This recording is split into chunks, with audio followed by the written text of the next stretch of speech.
नमस्कार, मैं हूं प्रत्युष खरे। आप देख रहे हैं अपना पसंदीदा और विश्वसनीय डिबेट शो सबका हिसाब होगा। राम मंदिर के उद्घाटन और रामलला की प्राण प्रतिष्ठा को लेकर देश में उत्सव सा माहौल है, लेकिन इस बीच सियासत में अयोध्या गोलीकांड और बाबरी विध्वंस का जिक्र भी बार बार किया जा रहा है।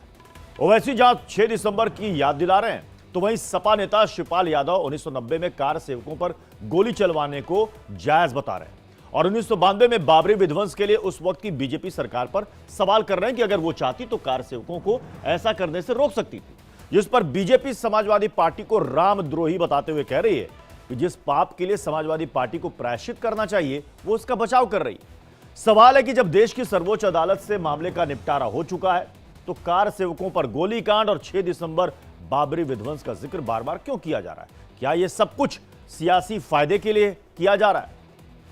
क्या है 3 अहम सवाल जिस पर आज बड़ी बहस होगी। जल्दी से वो सवाल भी आपको दिखाते हैं।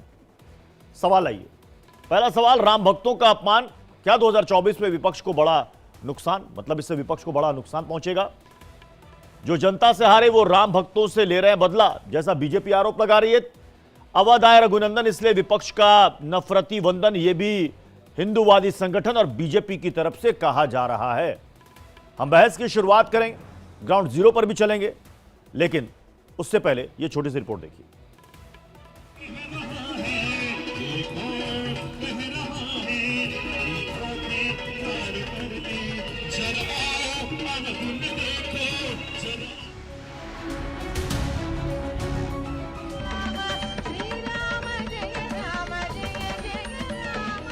पूरा देश रघुनंदन का अभिनंदन कर रहा है। अयोध्या नगरी में भक्तों का सैलाब उमड़ा है। हर कोई राम की भक्ति में खुद को रंग चुका है। 22 जनवरी को पीएम मोदी रामलला की प्राण प्रतिष्ठा में शामिल होंगे। भव्य राम मंदिर बीजेपी के लिए किसी गेम चेंजर से कम नहीं।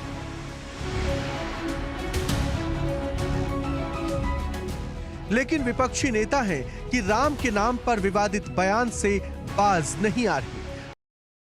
अब अखिलेश के चाचा शिवपाल ने कार सेवकों पर गोली चलाने को सही ठहराया है। बीजेपी ने सीधा अखिलेश पर पलटवार किया है।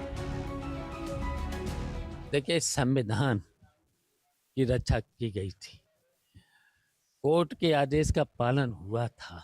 वहां पर जब कोर्ट का स्टे था, यथास्थिति बनाए रखनी थी, तो बताओ वहाँ पर जो विवादित ढांचा था, जो बाबरी मस्जिद थी, तो बताओ उस पर जब इन लोगों ने तोड़ा था, तो वहाँ के प्रशासनिक की जिम्मेदारी थी इस कोर्ट के अनुसार यथास्थिति बनाए रखनी थी।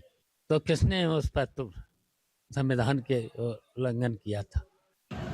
समाजवादी पार्टी के स्टैंड में अब भी कोई परिवर्तन नहीं आया है। समाजवादी पार्टी ने जो पाप किया था, निहत्थे कार सेवकों के सर में गोलियां मारी थी, प्राणघातक हमले उन पर किए थे और उनकी हत्या करने का जो पाप किया था, यह अवसर था कि अपने इस पाप का ये प्रायश्चित कर लेते और प्रभु रामलला के दरबार में आकर के मत्था टेक देते। लेकिन मजहबी तुष्टीकरण की नीति से अभी भी उनमें परिवर्तन नहीं आया है और शिवपाल सिंह यादव का ये बयान आज जख्मों पर मरहम लगाने की बजाय नमक रगड़ने जैसा है। इस बयान का खामियाजा पूरे इंडिया अलायंस को और समाजवादी पार्टी को फिर भुगतना पड़ेगा। उधर दक्षिण के क्षत्रप उदयनिधि स्टालिन की जुबान भी जहर उगल रही है। तमिलनाडु के मंत्री ने कहा कि बाबरी मस्जिद तोड़कर मंदिर बनाना गलत है। एसपी नेता स्वामी प्रसाद मौर्य ने तो मानो सनातन के अपमान का ठेका ही ले लिया है। पिछले दिनों उन्होंने कार सेवकों की हत्या को तत्कालीन सरकार का कर्तव्य बताया था। प्राण प्रतिष्ठा का न्योता ठुकराना, फिर राम भक्तों पर गोली चलाने को सही बताना। क्या ऐसे बयानों से विपक्ष के लिए 24 की राह और कठिन हो जाएगी? Bureau report, India daily live. धार्मिक अनुष्ठान है, करोड़ों सनातनियों की आस्था से जुड़ा हुआ यह मामला है, लेकिन कहा जा रहा है कि ये सियासी भी बन चुका है और 2024 के चुनाव में भी ये एक बड़ा मुद्दा बन सकता है। आपको ग्राफिक्स के जरिए कुछ पॉइंटर्स आपको समझाते हैं। ये देखिए, अखिलेश यादव के चचा हैं शिवपाल यादव, जिन्होंने ये बड़ा बयान दिया है। कार सेवकों पर गोली चलाने को उन्होंने सही बताया, जो 1990 में मुलायम सिंह यादव के समय में चलाई गई थी। संविधान की रक्षा के लिए यह कार्रवाई करनी पड़ी थी, शिवपाल यादव ने कहा। कोर्ट के स्टे के बावजूद गिराई थी मस्जिद, यानी कि 1992 की घटना का जिक्र कर रहे हैं जब बीजेपी की कल्याण सिंह की सरकार थी। तत्कालीन सरकार ने कर्तव्य निभाया था, यानी कि 1990 में। स्वामी प्रसाद मौर्य भी इसे लेकर बयान दे चुके हैं। लगभग वही बयान शिवपाल यादव ने यहां पर दोहराया है। उन्होंने कहा था कि अराजक तत्वों ने बवाल किया था। कार सेवकों को उन्होंने अराजक तत्व बताया था। सरकार ने कर्तव्य निभाया था, यह स्वामी प्रसाद मौर्य ने यह बयान दिया था शिवपाल यादव से पहले। तमिलनाडु के मंत्री उदयनिधि ने भी बयान दिया था। उन्होंने कहा था कि बाबरी मस्जिद गिराना गलत था। विपक्षी नेताओं के बयान से सियासी उफान आ चुका है और कहा जा रहा है कि यह 2024 में यह बड़ा गेम चेंजर बन सकता है। हमारे साथ खास मेहमानों का पैनल इस वक्त हमें ज्वाइन करेगा, लेकिन उससे पहले मैं सीधे ग्राउंड जीरो जा रहा हूं, जहां पर मेरे सहयोगी घनश्याम इस वक्त हमारे साथ हैं। घनश्याम, अब तो रामलला भी गर्भगृह में विराजमान हो चुके हैं, प्राण प्रतिष्ठा केवल बाकी है। लेकिन इस बीच बार बार 6 दिसंबर, बाबरी विध्वंस और 1990 का अयोध्या का गोलीकांड बार बार याद दिलाया जा रहा है। लोग क्या कह रहे हैं? मामला तो निपट चुका, फिर इसकी याद क्यों दिलवाई जा रही है? देखिए पीयूष, ये अक्सर समझ में आ गया प्रत्यूष की देखिए ये राम नाम का जो झोल है वो फिलहाल विपक्षियों को समझ में नहीं आ रहा है और उनको ये लगने लगा है प्रत्यूष कि कहीं ये राम नाम की पीतांबरी जो ओढ़ी है बीजेपी पार्टी ने वो उनको नुकसान न पहुंचाए। तो एक के बाद एक इस तरह के हमले किए जा रहे हैं। लेकिन जब हम अयोध्या में पहुंचते हैं प्रत्यूष और जब हम यहाँ बात करते हैं लोगों से, तो उनको इस तरह के मुद्दों का कोई फर्क नहीं पड़ता। वो कह रहे हैं भाई राम हमारे लिए जरूरी है, और जिसने कार सेवकों पे गोली चला के धर्म निभाया वो कैसा धर्म था, इसका जवाब जानना चाहते हैं। लेकिन राम के नाम पे राजनीति लगातार प्रत्युष हो रही है और ये अभी देखिए आप, जैसे जैसे ये प्राण प्रतिष्ठा के दिन घटेंगे ना, वैसे वैसे ये राजनीति और ज्यादा होगी। ठीक है घनश्याम आप बने रहे हमारे साथ। मैं आपके पास दोबारा लौटूंगा। हमारे साथ 2 मेहमान इस वक्त जुड़ चुके हैं। पीसीआर प्लीज दिखाइएगा 2 मेहमान मुझे। हमारे साथ हैं नाजिम खान, पीस पार्टी के प्रवक्ता हैं। फाजिल अहमद हमें ज्वाइन कर चुके हैं, इस्लामिक स्कॉलर है। फाजिल अहमद जी, आप भी इस बयान से इत्तेफाक रखते हैं? जो हुआ वो सही हुआ था, कार सेवकों पर जो गोली चलाया गया था 1990 में वो बिल्कुल सही था, यही होना ही चाहिए था। देखिए, मैं जिस विचारधारा से राजनीति करता हूं, मेरी विचारधारा है अहिंसा। हम हमेशा देश में चाहे पुलिस सरकार गोली चलाए या जनता चलाए, गोली किसी चीज का समाधान नहीं होता है। और जो हम लोगों ने तब भी कहा था जब गोली चली थी, गोली चलाने से मुसलमानों का सबसे ज्यादा नुकसान हुआ। और गोली चलवाया किसने, ये भी सुन लीजिए।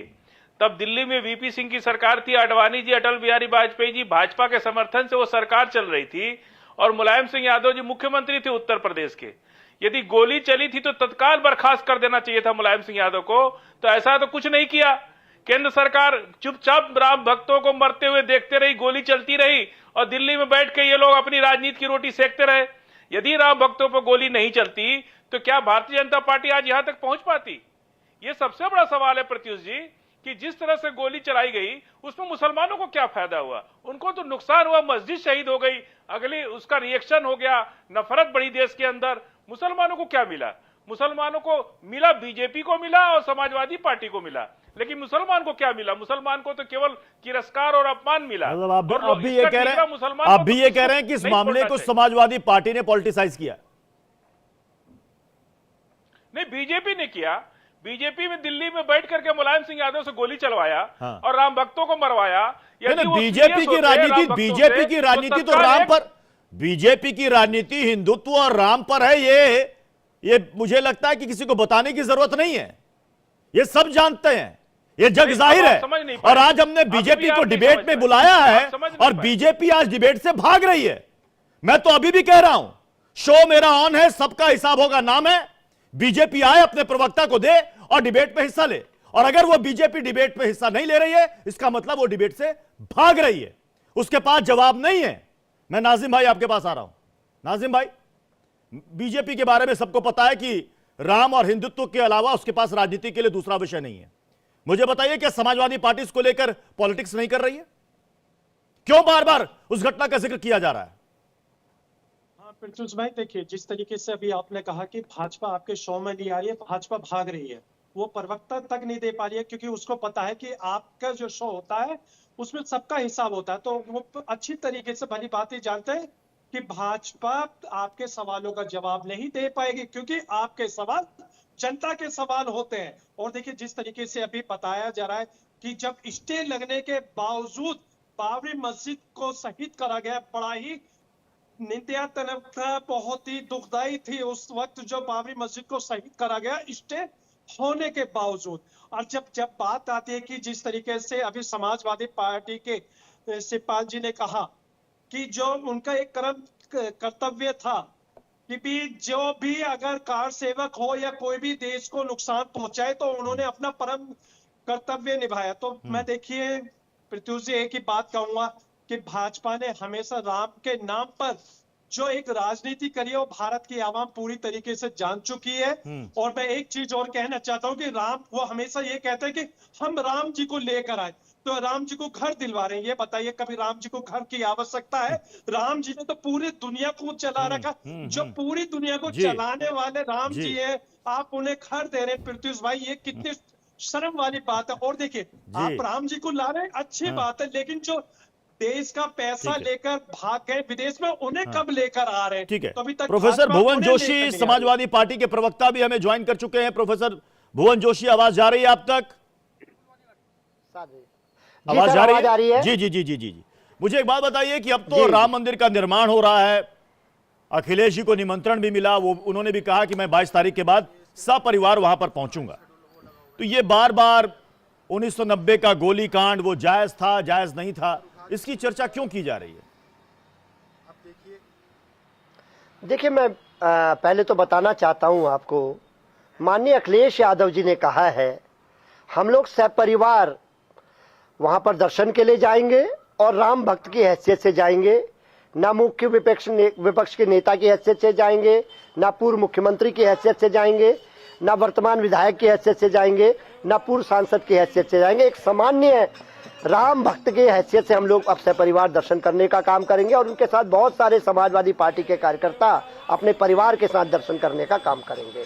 और जो आज माननीय शिवपाल जी ने कहा है उस विषय में मैं इतना ही कहना चाहता हूं, आदरणीय नेताजी हो चाहे आदरणीय अखिलेश यादव जी हो, संविधान की रक्षा करना, संविधान के मूल्यों पे चलना, ये समाजवादी परंपरा रही है। हम लोग अपने सामाजिक जो संवैधानिक जो कर्तव्य है उसका निर्वहन करते हैं। हमारे लिए इस बाबा साहब अम्बेडकर का जो संविधान है ये बहुत बड़ा विषय है। हम लोग उनके बताए हुए रास्ते पे चलने का काम करते हैं और उसके लिए हम संघर्ष करने का काम करते हैं। जी, डॉक्टर विशाल मिश्रा भी हमें ज्वाइन कर चुके हैं। डॉक्टर विशाल मिश्रा जी, शिवपाल यादव का बयान आपने सुना होगा, लगभग वही बयान है जो स्वामी प्रसाद मौर्य ने दिया और वही बयान है जो मुलायम सिंह यादव ने दिया था। लेकिन शिवपाल यादव ने यह कहा है कि हमने कानून की रक्षा की और कानून की रक्षा के लिए ही हमने गोली चलवाई थी। और जो बाबरी विध्वंस हुआ उस वक्त, अगर उस वक्त की तत्कालीन सरकार ने कार सेवकों पर एक्शन लिया होता तो वो घटना नहीं घटती, यानी बाबरी विध्वंस नहीं होता।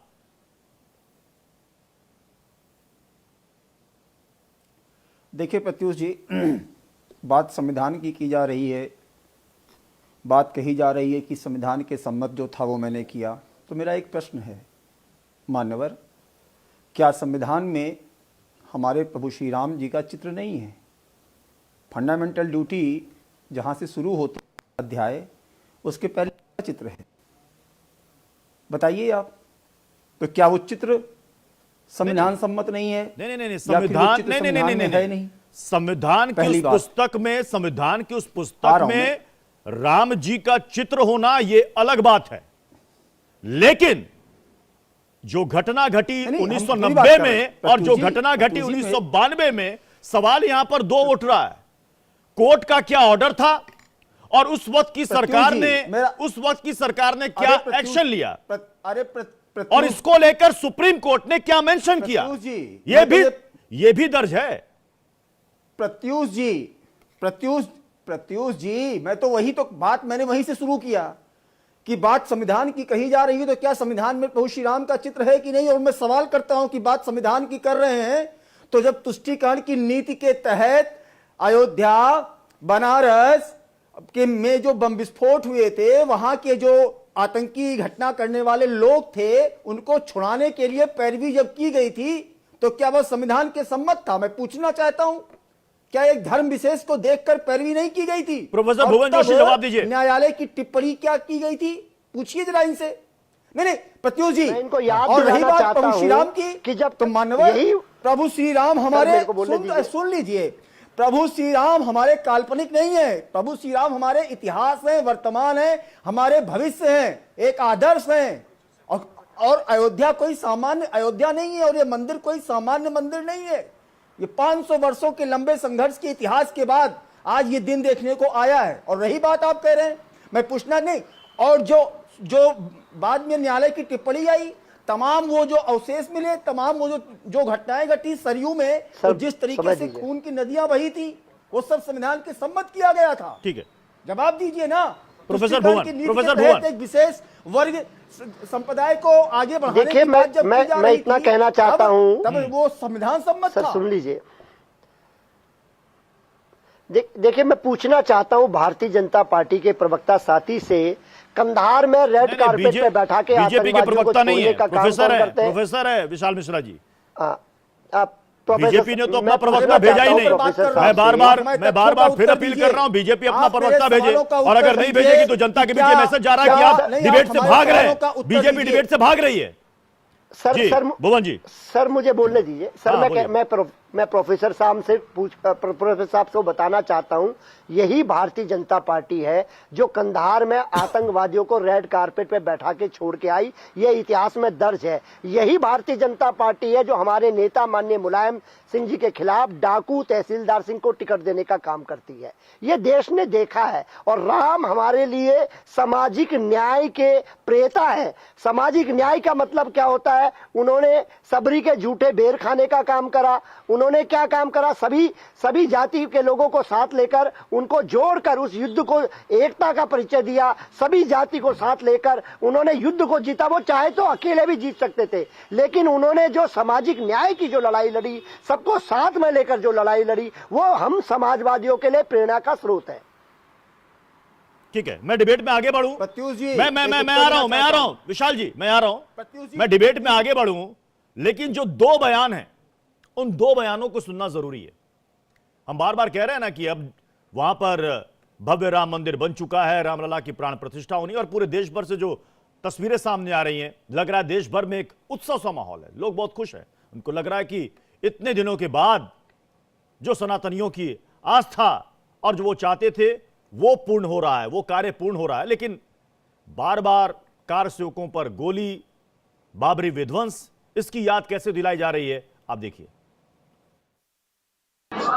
न्यायपालिका के निर्देश के बिना किसी प्रशासनिक आदेश के बड़े पैमाने पर अराजक तत्वों ने जो तोड़फोड़ की थी, तत्कालीन सरकार ने संविधान की रक्षा के लिए, कानून की रक्षा के लिए, अमन चैन कायम रखने के लिए उस समय जो गोली चलवाई थी, वो सरकार का अपना कर्तव्य था। सरकार ने अपना कर्तव्य निभाया था। देखिए, संविधान की रक्षा की गई थी, कोर्ट के आदेश का पालन हुआ था। वहां पर जब कोर्ट का स्टे था, यथास्थिति बनाए रखने थी, तो बताओ वहां पर जो विवादित ढांचा था, जो बाबरी मस्जिद थी, तो बताओ उस पर जब तो वहां की जिम्मेदारी थी, इस कोर्ट के अनुसार यथास्थिति बनाए रखनी थी, तो किसने उस पर तो संविधान के उल्लंघन किया था? किसने संविधान का उल्लंघन किया था? प्रोफेसर विशाल जी, जवाब दीजिए। प्रत्युष जी, अभी हमने सुना कि हमारे साथी प्रवक्ता कह रहे थे मान्यवर कि हम जाएंगे 22 तारीख के बाद, और मतलब इसी भी कैपेसिटी में नहीं जाएंगे, प्रभु श्री राम के भक्त होने की कैपेसिटी में जाएंगे। बहुत अच्छी बात है। तो इस पर मैं तो एक चौपाई कहना चाहूँगा कि तुलसी अपने राम को रीझ भजे या खीज, और खेत पड़े पर जामी है उल्टा सुल्टा बीज। तो भारतीय जनता पार्टी, राष्ट्रीय स्वयंसेवक संघ, हम तो रीझ के जा रहे हैं, लेकिन आज जब ये कहा जा रहा है तो इसमें ये कहीं ना कहीं दिख रहा है कि चाहे खींच कर ही सही, लेकिन कम से कम अब जो उन लोगों ने कार सेवकों पर गोलियां चलवाई और कहा जा रहा है कि हमने संविधान सम्मत कार्य किया था, संविधान को बचाने के लिए कार्य किया था, कम से कम वो भी प्रभु श्री राम को मान रहे हैं और वो भी मान रहे हैं जो कहा करते थे कि प्रभु श्री राम काल्पनिक हैं। अरे मान्यवर, प्रभु श्री राम हमारे उत्तम ही नहीं उत्तमोत्तम है। वो हमारी संस्कृति के, हमारी परंपरा के प्रतीक हैं, वो सबके राम हैं जी। लेकिन चलिए, अच्छी बात है कि कम से कम अब मतलब आप ये कह रहे हैं कि बीजेपी, वीएचपी, आरएसएस और हिंदुवादी संगठनों ने अपोजिशन को मजबूर कर दिया कि वो रामलला के दर्शन करने आए, आप ये कहना चाह रहे हैं? अरे तो प्रत्युष जी, मैंने कहा ना, प्रोफेसर भुवन, रीझ भजे या खींच। प्रोफेसर भुवन, कम से कम मैं आ रहा हूं, फाजिल जी और नासिम भाई, आप दोनों के पास मैं आ रहा हूं जी। मैं उससे पहले प्रोफेसर भुवन को नहीं जाएंगे, प्रोफेसर भुवन तारीख के बाद आएंगे। और ये बहुत अच्छा प्रत्युष जी, ये बहुत अच्छा संकेत है कि हमारी भारतीय संस्कृति, परंपरा, आस्था, प्रतीकों की पुनर्स्थापना हो रही है। ये वास्तव में अमृतकाल चल रहा है भारत का। लेकिन सवाल यही मैं पूछना चाहता हूं कि जब आप एक विशेष वर्ग को देखकर अपनी नीतियों का परिपालन करते हैं तो क्या वो संविधान सम्मत होता है?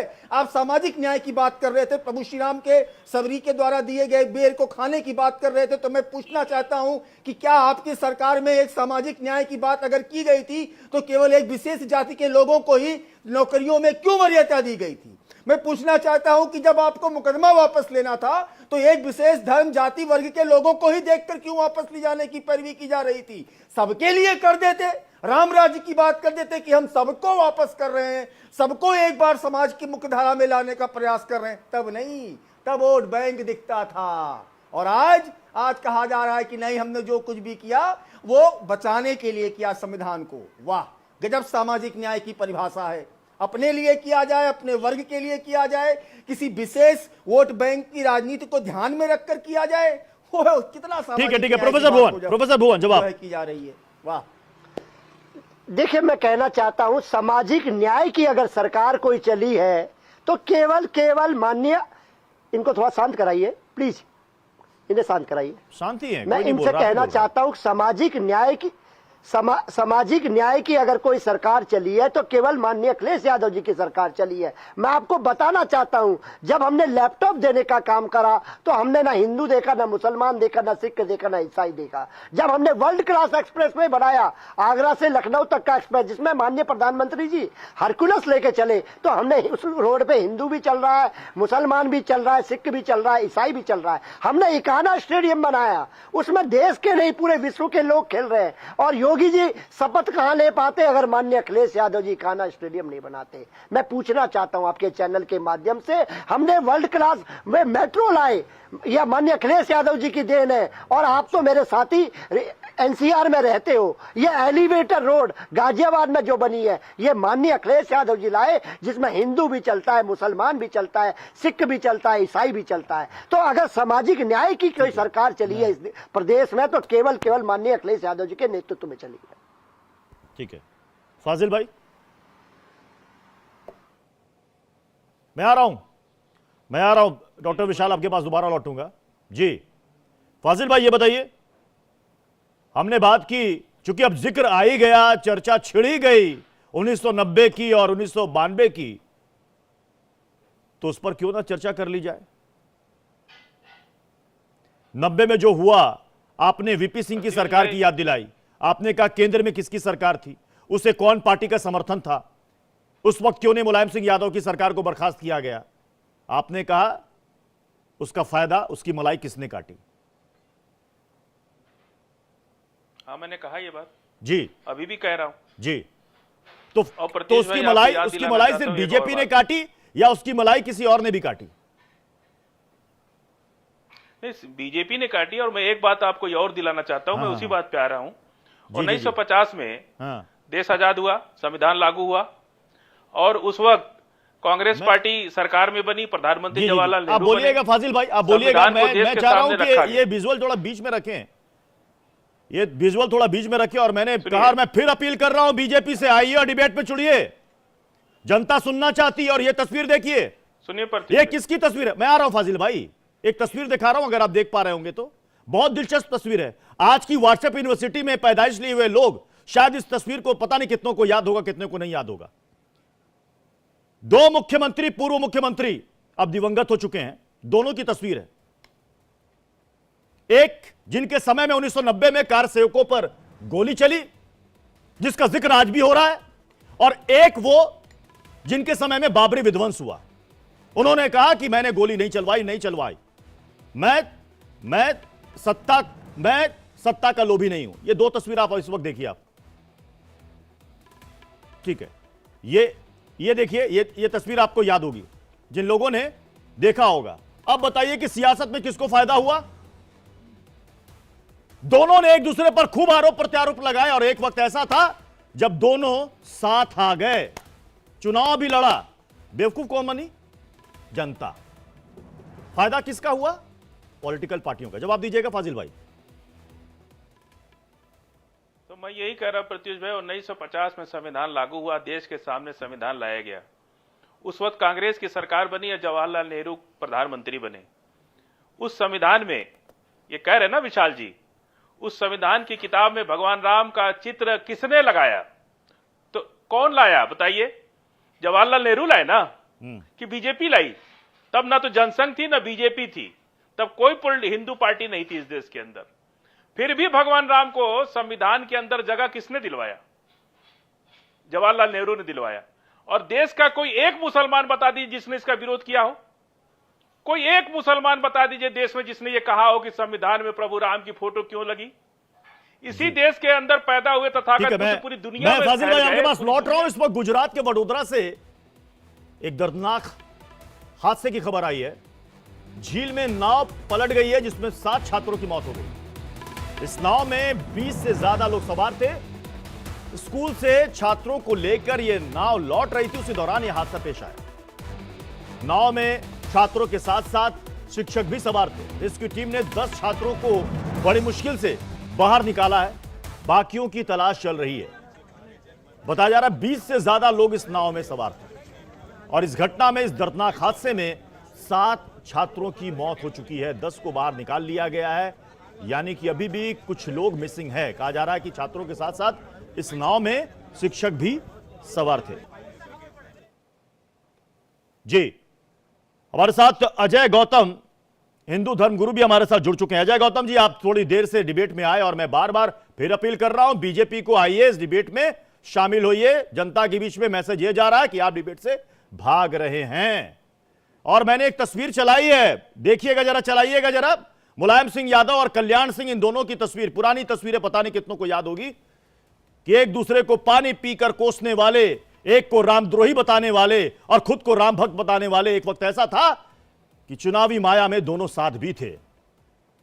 अब जरा बताइएगा मुझे अजय गौतम जी, कि जब सब कुछ निपटारा हो गया है, शांति है, तो क्यों 1990 की गोलीकांड की याद दिलाई जाए, और क्यों 6 दिसंबर बाबरी विध्वंस की याद दिलाई जाए? उसको भूल जाना चाहिए, आगे बढ़ना चाहिए। देखिए, 2/11/1990 शरद पूर्णिमा का दिन था, जब बिना किसी कारण के राम कीर्तन करते हुए जो परिक्रमा कर रहे हुए राम भक्तों पर गोलियां चलाई गई।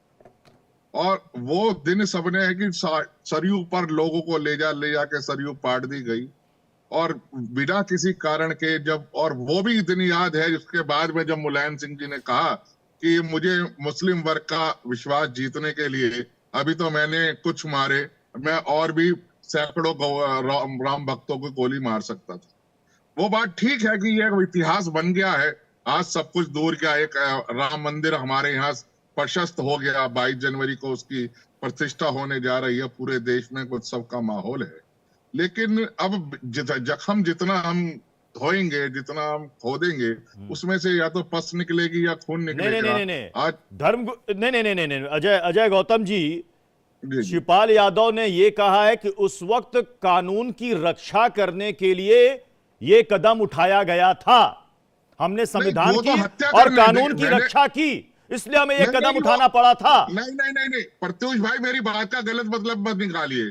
मेरी बात का मतलब बिल्कुल स्पष्ट है। मैंने क्या कहा गया कि निहत्थे राम भक्तों पर कीर्तन करते हुए बिना किसी उकसावे की कार्रवाई जब नहीं थी, तो उन पर तुष्टीकरण के नाते उनको इंडोर्स करते हुए मुसलमान लिए अभी मैंने हत्या करी, मुझे और सैकड़ों भी मारने पड़ते तो मैं पीछे नहीं हटता। फाजिल अहमद कुछ कहना चाह रहे हैं। मैं आ रहा हूं नाजिम भाई, मैं आपके पास भी आऊंगा। फाजिल अहमद, हाँ। ये है कि मौलाना मुलायम, और मैं बता दूं मौलाना तो, लेकिन भारतीय जनता पार्टी थी जिसने मौलाना को, एक राम भक्तों के हत्यारे को पद्म विभूषण दिया। ये बात भी नहीं भूलनी चाहिए कि हमारे से कितना छलनी है कि एक राम भक्त के हत्यारों को इन्होंने पद्म विभूषण दिया। अरे ये बात, यही तो मैं पूछ रहा हूं कि जब गोली चली अयोध्या के अंदर तो क्या लाल कृष्ण आडवाणी जी और भाजपा के तमाम नेताओं को दिल्ली में जो बैठ के सरकार वीपी सिंह के साथ चाय पी रहे थे, उनको मालूम हुआ था कि नहीं मालूम हुआ था कि गोली चली है और बेगुनाह लोग मारे जा रहे हैं? देखिए प्रत्युष जी, इस देश के अंदर आंदोलन का एक अधिकार है, संविधान का एक अधिकार है। भारतीय जनता पार्टी की सरकार में 90 के दशक में देवरिया में गोली चली, अधिकार है क्या? चीनी मिल के, सुन लीजिए, नहीं बताइए मुझे आजिम भाई, नरसंहार का हथियार है क्या? किसान मर गए 2। नहीं, राम भक्तों के हाथ में, उनके पास रॉकेट, उनके हाथ में हैंड ग्रेनेड था क्या? वो अल्लाह किसी धर्मस्थल में घुसे थे क्या? आप हमको बताइए कि दिल्ली में बैठ के आडवाणी जी और अटल बिहारी वाजपेयी आडवाणी की बात छोड़िए ना, मैं भाजपा का पक्ष रखने नहीं आया, मारे गए। मैं भाजपा का पक्ष आपको बताना पड़ेगा, या तो आप कहिए कि भाजपा गलत पार्टी है, आपको ये बताना पड़ेगा। समाजवादी पार्टी भाग नहीं सकते, आप भाजपा का पक्ष रखते हैं, इसलिए आपको ये कहना पड़ेगा भाजपा ने गलत किया हिंदू और मुसलमान के साथ। नाजिम भाई को भी रखिएगा। को खून बहाया क्या? 1990 नाजिम भाई, आज खुलकर बहस हो ही जानी चाहिए, खुलकर बहस हो ही जानी चाहिए। जब बार बार पॉलिटिकल पार्टी के नेताओं की तरफ से 6 दिसंबर 1990 की याद दिलाई जा रही है, तो 1990 में जो हुआ और 1992 में हुआ, क्या सही क्या गलत? नाजिम खान बताएं, किसने की संविधान की रक्षा, किसने की देश की एकता की रक्षा? प्रत्युष भाई सुन पा रहे हैं आप? हाँ सुन पा रहा हूं, बोलिए। हाँ, देखिए जिस तरीके से अभी बाबरी मस्जिद का जिक्र बार बार आ रहा है, तो मैं ये कहना चाहता हूँ, प्रोफेसर साहब ने एक बात कही, इतिहास की बात कही, तो मैं कहता हूँ कि राम जी को इतिहास में दर्ज है, सब मानते हैं, लेकिन ये बताइए कि 1528 में मंदिर था, किसी ने नहीं देखा, लेकिन 1528 से लेकर 1992 तक बाबरी मस्जिद मौजूद थी, पूरी दुनिया ने देखा। और सुनिए, बाबरी मस्जिद को 1992 कर दिया गया। बाबरी मस्जिद जो थी ना, एक विवादित ढांचा था। 6 दिसंबर 1992 को उसको मिटाने का हर हिंदू को गर्व है। अपनी बात के अंदर कह रहे, उस विवादित ढांचे को मिटाने का हर हिंदू को गर्व है। हम गर्व से कहते हैं भारत की छाती पर वो बाबरी नाम था, उसको मिटा दिया गया, उस पर हर हिंदू को गर्व है। 6 दिसंबर भारत 1992 को जो हुआ, उसे भारत में, हर भारतवासी को गर्व है, हर हिंदू को गर्व है कि भारत के नक्शे में वो कलंक है, उसे मिटा दिया गया। और बाकी की जहाँ जहाँ बाबर की निशानी है, आने वाले समय में वो उनको भी नेस्तनाबूद करेंगे, ये याद रखिएगा। आप कहते हैं कि विशेष समुदाय को लेकर, अरे विशेष समुदाय की वजह से आप लोग सुरक्षित है, अगर विशेष समुदाय ना होता तो आप लोग सुरक्षित न होते। आप इतना बढ़ करके बोल रहे हैं ना, ये सिर्फ विशेष समुदाय था, जो विशेष समुदाय ने आप लोगों को। ठीक है, फाजिल अहमद, हाँ बोलिए। मेरी आवाज आ रही है आपको? बाबर, ये लोग बार बार बाबर से जोड़ते हैं, भारत के हम लोगों को जोड़ते हैं बाबर से। प्रत्युष भाई मेरी आवाज आ रही है? आ रही है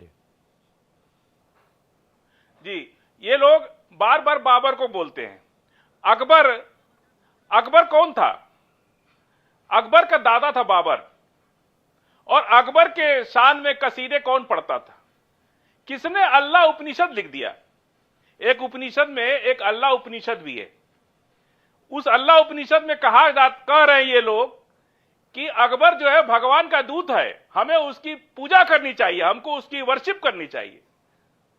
और अकबर से इतनी मोहब्बत और फजील अहमद से और नाजिम खान से इतनी नफरत, ये बात नहीं समझ में आती है हमको कि जिस बाबर की ये नफरत कर रहे हैं उसके पोते थे अकबर। अकबर की मोहब्बत में इन लोगों ने अल्लाह उपनिषद लिख दिया और उस अल्लाह उपनिषद में कहा कि ये अकबर नहीं है तो भगवान का दूत है।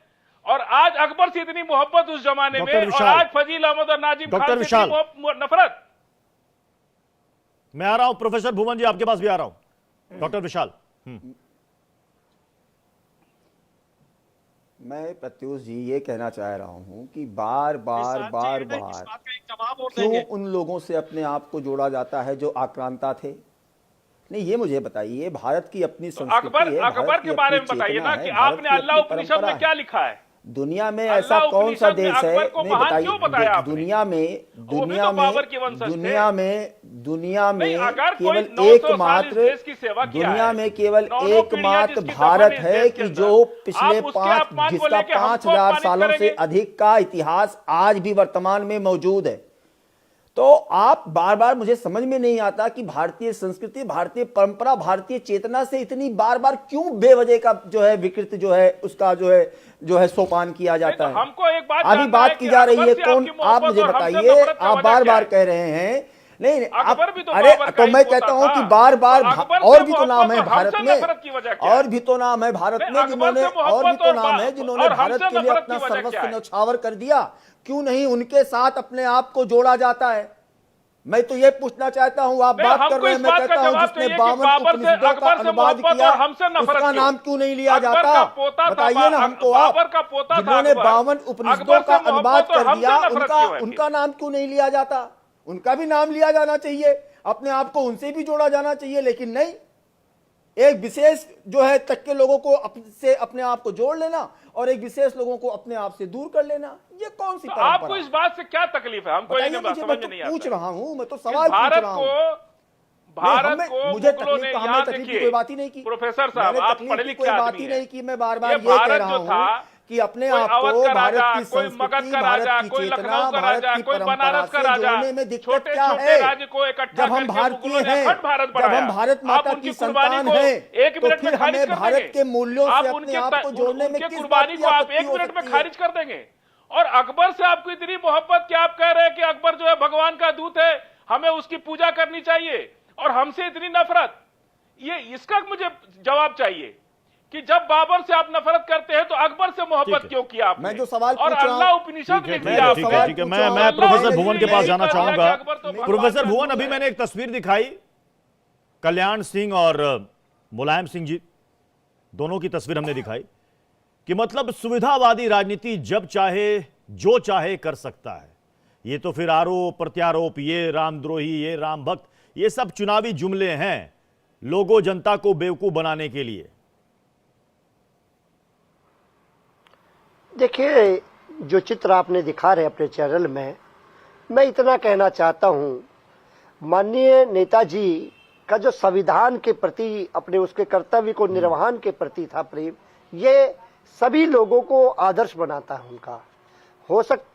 माननीय कल्याण सिंह जी भी इस बात के कहीं ना कहीं मुरीद थे कि उनको माननीय नेताजी ने जो संविधान की जो रक्षा करी और अपने दायित्व का निर्वहन करा, ये प्रेरणा देने का काम करा होगा, तभी ये तस्वीर सामने आई है। और आज भी हम वही लड़ाई लड़ रहे हैं, संविधान को बचाने की, देश को बचाने की। कौन किसको प्रेरणा दे जाए, इसी को राजनीति कहते हैं। वक्त के साथ, वोट के साथ मुस्कुरा भी रहे हैं, वक्त के साथ, वोट के साथ कब कौन किसको प्रेरणा दे जाए और कब कोई किसका बुरा बन जाए, देखिए मैं लोग जानते हैं।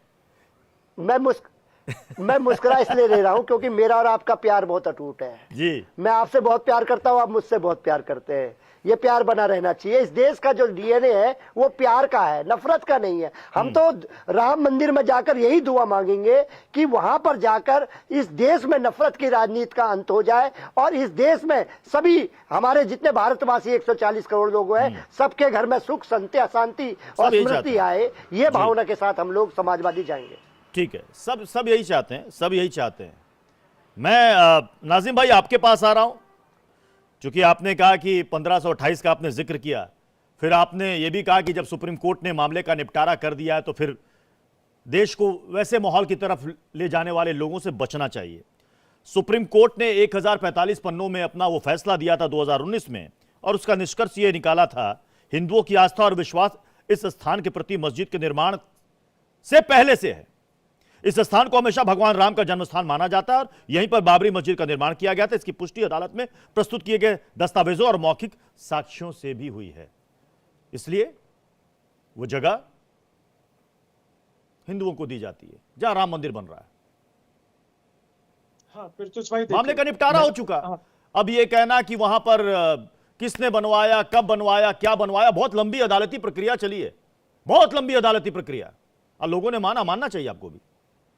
हाँ प्रत्युष भाई, देखिए, मैंने 1528 का जिक्र इसलिए करा कि ये कहते हैं कि 1528 में मंदिर तोड़ा।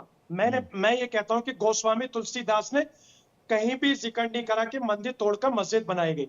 तो 1528 से लेकर 1992 तक बाबरी मस्जिद थी वहां लेकिन पर। सुप्रीम तो कोर्ट ने जो मेंशन किया वो ये कि मस्जिद से पहले वहां पर हिंदू मंदिरों के अवशेष थे, ढांचा था। नहीं, देखिए प्रत्युष जो एएसआई ने भी अपने दस्तावेजों में रखा है, हाँ, कोर्ट के सामने प्रस्तुत किया। प्रत्युष भाई, देखिए, मैंने कहा कि गोस्वामी तुलसीदास ने कहीं भी जिक्र नहीं करा कि मंदिर तोड़कर मस्जिद बनाई गई। तो फिर जब सुप्रीम कोर्ट का जो फैसला आया, भारत के मुसलमान ने सुप्रीम कोर्ट का फैसला स्वीकार करा, क्योंकि भारत का मुसलमान संविधान को मानता है, और संविधान के तहत जो सुप्रीम कोर्ट का जो फैसला था, भारत के मुसलमान ने हंसते हंसते स्वीकार करा। लेकिन कुछ तथाकथित वो लोग थे जो ये कहते थे कि सुप्रीम कोर्ट का फैसला कुछ भी है, मंदिर वहीं बनाएंगे। लेकिन भारत का मुसलमान संविधान में विश्वास रखता है, तो भारत के मुसलमान ने कहा कि सर्वोच्च न्यायालय का जो फैसला है वो सर्वोपरि है। तो हमने हंसते हंसते फैसला स्वीकार करा। लेकिन हमें दुख जब होता है जब प्रोफेसर साहब ये कहते हैं कि एक विशेष समुदाय को इतना करा गया विषय, और 500 साल का जिक्र करते। तो मैं पूछना चाहता हूं प्रोफेसर साहब, आप अपनी एजुकेशन में क्या स्टूडेंटों को यही बताते हैं कि 500 साल का जिक्र आप जिक्र करते हैं एजुकेशन के अंदर? ये शोभा नहीं देती प्रोफेसर साहब को। प्रोफेसर साहब को एक लाइन में लेकर पूरे एक माहौल को लेकर सबको ऐसी एजुकेशन देनी चाहिए जिससे पूरे मामला चलता रहे। देश के अंदर एजुकेशन की जरूरत है, वो देनी चाहिए। लेकिन जब देश के अंदर प्रोफेसर साहब खुद कहे कि 500 साल इंतजार करा, फिर उसके बाद कहते हैं कि विशेष समुदाय को टारगेट करते हुए इन्होंने ऐसी ऐसी बातें कही आपके चैनल पे। ठीक है, मैं प्रोफेसर विशाल आपके सामने जा रहा हूं। मैंने कहा ना कि जब आज चर्चा छिड़ी गई 1990 की और 1992 की और 6 दिसंबर की, तो जरा जमकर और अच्छी बहस हो ही जानी चाहिए। मैंने अभी इनको बताया कि सुप्रीम कोर्ट ने अपने फैसले में 2019 में क्या कहा था। तो सुप्रीम कोर्ट ने यह भी कहा था कि बाबरी मस्जिद को नुकसान पहुंचाना कानून का उल्लंघन था। कोर्ट ने कहा मुस्लिम समुदाय को मस्जिद की इमारत से जिस तरह वंचित किया गया था, वैसा तरीका विधि के शासन से प्रतिबद्ध एक धर्मनिरपेक्ष राष्ट्र में नहीं अपनाया जाना चाहिए था। यह भी सुप्रीम कोर्ट ने कहा। किसने की न्याय की रक्षा, किसने की कानून की रक्षा, किसने की संविधान की रक्षा, यह भी जरा बता दीजिए। देखिए प्रत्युष जी, हम पे सवाल किया गया तो मैं ये कहता हूं कि, और हमको बार बार कहा गया कि क्या आप यही पढ़ाते हैं। मैंने केवल इतिहास की वास्तविकता और जो तथ्य थे उनकी बात की। बात समाजवादी पार्टी के सम्मानित प्रवक्ता से हो रही थी, तो मैंने यही तो कहा कि आप सामाजिक न्याय की बात करते हैं तो उस सामाजिक न्याय में केवल कुछ ही लोग क्यों दिखते हैं? फिर तो सामाजिक न्याय सबके साथ होना चाहिए। मैं पुनः अपनी बात को रिपीट कर रहा हूं, मुकदमे वापस लेने का फैसला कि केवल कुछ ही लोगों का क्यों, सबका वापस लिया जाना चाहिए। सामाजिक न्याय तो तब होता है, सामाजिक न्याय तो तब होता है कि कुछ विशेष सुविधाएं कुछ विशेष लोगों को ही क्यों, समाज के अंतिम पायदान पर खड़े व्यक्ति को भी दिया जाना चाहिए, तब सामाजिक न्याय होता है। भला इसमें मैंने क्या गलत सवाल किया? नंबर 1। नंबर 2 बात बार बार जिक्र किया जा रहा है, तो मैं यही तो कहता हूं कि अब जब खुदाई के बाद, जब आर्कियोलॉजिकल सर्वे के बाद जो तमाम अवशेष, तमाम पुष्टियां हो गई, तो उस पुष्टियों के बाद ही तो निर्णय आया होगा। तो और आज तो आया नहीं, और सम्मान तो हुआ, कानून की रक्षा ही तो हुई कि इतने दिनों तक बाकायदा न्यायिक प्रक्रिया के तहत, चीजों के तहत लोग अपना कार्य करते रहे। तो अब इसमें क्या है, न्याय का इंतजार किया ना, जनमानस का आंदोलन था, मुकदमा न्यायालय में था, न्यायालय का इंतजार हुआ, न्यायालय के फैसले का इंतजार हुआ, न्यायालय का फैसला आया। लेकिन बात वही हो रही है, लेकिन न्यायालय में उन लोगों की भी बात होगी जिन लोगों ने प्रभु श्री राम को काल्पनिक बताया था, जिन्होंने सवाल किया था कि ऐसा कोई प्रमाण ही नहीं है, जिन लोगों ने झूठे तथ्यों के आधार पर भी कुछ वहां तथ्य रखे थे, उनका भी चर्चा होगा। तो जब इतिहास के पन्नों को पलटा जाएगा तो तमाम ऐसे तथ्य सामने आएंगे और उनकी स्वीकारोक्ति करनी पड़ेगी। फाजिल अहमद जी, हम इतिहास से मुंह नहीं मोड़ सकते। और मैं फिर ये कह रहा बार-बार हूं कि प्रभु श्री राम हमारे इतिहास, वर्तमान, अभी अतीत, बार-बार न्यायालय की भविष्य बात कर रहे हैं, वो उन्नति और में एक बार-बार यही प्रोफेसर साहब बैठ करके ये भी कहते हैं कि प्रधानमंत्री जी ने हो रही है, फैसला करा दिया, राम मंदिर बना दिया। कहाँ मान रहे कि न्यायालय ने बना दिया? ये तो कहते हैं कि हमने बना दिया। आपने, अरे तो हमें आप ये बताइए कि इसके पहले क्यों नहीं? अरे तो हमें ये यही तो कहते हैं कि हमने तो बना आप ये बताइए ना, आप ये बताइए कि आप बार-बार भारतीय जनता पार्टी को आप कहते हैं कि भारतीय जनता पार्टी का एजेंडा है, भारतीय जनता पार्टी का इवेंट है, तो किसी ने रोका था? आप भी अपने घोषणा पत्र में शामिल कर लेते, आप भी अपने घोषणा पत्र में शामिल कर लेते। इसीलिए आप ये बात करते हैं कि हमने बना दिया। सबको स्वतंत्रता थी, कोई भी पार्टी अपने घोषणा पत्र में शामिल कर लेती। अदालत का फैसला क्यों नहीं शामिल किया था? कौन रोकने गया था? में लिखा गया कि कोई भाई सीधी सी बात है, क्यों अदालत में पैरवी की जाती थी कि अभी सुनवाई ना हो, सुनवाई टाल दी जाए? क्यों नहीं अनुवाद कराया गया था? जब अनुवाद की बारी आई थी, सरकार थी ना, क्यों नहीं ट्रांसलेशन कराया गया था? फैसला कर रहे, तो फिर ये क्या था? ये था एक जिजीविषा, ये थी दृढ़ इच्छा शक्ति की कमी। किसी ने नहीं रोका था। कोई भी पार्टी उसको अपने एजेंडे में ले लेती, घोषणा पत्र में ले लेती। सारी पार्टी, क्या डॉक्टर विशाल 1990 में जो सुनवाई, डॉक्टर विशाल तो क्या 1990 में जो कार सेवकों पर गोली चलाई गई थी वो एक समुदाय विशेष को खुश करने के लिए चलाई गई थी? सवाल ये उठता है कि निहत्थे कार सेवकों पर गोली चलाने की आवश्यकता क्यों पड़ी जब वो निहत्थे हैं? जैसा कि अभी डिबेट के दौरान आया, मैं तीखा हो सकता है कि थोड़ा सा कड़वा लगे सवाल। मैं पूछता हूं एक सेकंड डॉक्टर विशाल, अगर आज की तारीख में कोई भीड़ मंदिर, मस्जिद, गुरुद्वारे या गिरजाघर की तरफ बढ़े उसे नुकसान पहुंचाने के लिए, उस वक्त एक सरकार का दायित्व क्या होता है? उस भीड़ के साथ क्या होना चाहिए अगर वो मानने को तैयार नहीं है? विधि का शासन, मैं बोल रहा हूं, विधि का शासन, rule of the law. Rule of the law के दो पार्ट हैं। Number 1 due process of law, number 2 procedure established by law, and the law should be just, fair and reasonable. और उसी रूल ऑफ द लॉ के बारे में supreme court ने 2019 में अपने फैसले में यह मेंशन किया कि बाबरी विध्वंस को जो नुकसान पहुंचाया गया वो कानूनन गलत था। कानूनन गलत था। मैं आ रहा हूं प्रोफेसर भुवन आपके पास। ये बार बार जो आरोप लगता है कि क्या एक समुदाय विशेष को खुश करने के लिए यह फैसला लिया गया, सरकार के पास कुछ और विकल्प हो सकते थे उन कार सेवकों को रोकने का।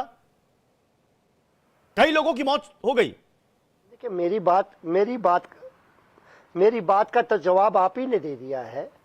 बाबरी विध्वंस के कारण जो थे उनके पे कार्रवाई जरूरी थी, वो आपने खुद ही बताने का काम कर दिया। मेरे को जवाब की भी आवश्यकता नहीं है। मैं तो बताना चाहता हूं, राम से, भगवान से हम लोग सामाजिक न्याय की प्रेरणा लेते हैं और हम लोग सब राम को मानने वाले लोग हैं। और निश्चित तौर पे जो सामाजिक न्याय की लड़ाई हमारे नेता माननीय अखिलेश यादव जी लड़ रहे हैं, वो निश्चित तौर पे जो राम ने लड़ाई लड़ी थी उसी लड़ाई को आगे बढ़ाने का काम कर रहे हैं। तो फिर आपकी पार्टी के अंदर जो राम को लेकर, सनातन को लेकर जो अनाप शनाप बयान देते हैं उन पर रोक क्यों नहीं लगाते हैं, अगर इतने बड़े राम भक्त हैं अखिलेश जी? तो मैं आपको बताना चाहता हूं, पार्टी के जो कार्यकर्ता होते हैं, नेता केवल माननीय अखिलेश यादव जी, मैं कई बार आपके चैनल में कह रहा हूं, नेता की राह पर कार्यकर्ता चलने का काम करते हैं।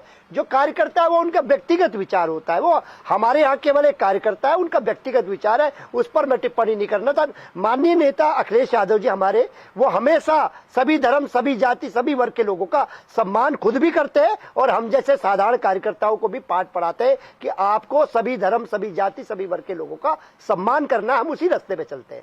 क्या आप ये मानते हैं प्रोफेसर भुवन की 1990 की जो घटना थी वो समाजवादी पार्टी के खिलाफ गई, क्योंकि उसके बाद सरकार भी चली गई थी और इसे लेकर के बीजेपी ने एक बड़ा मुद्दा बनाया और उसका फायदा आज भी बीजेपी को हो रहा है, 2023 में भी, 2024 में भी, और हो सकता आने वाले कुछ और कालखंड में होगा।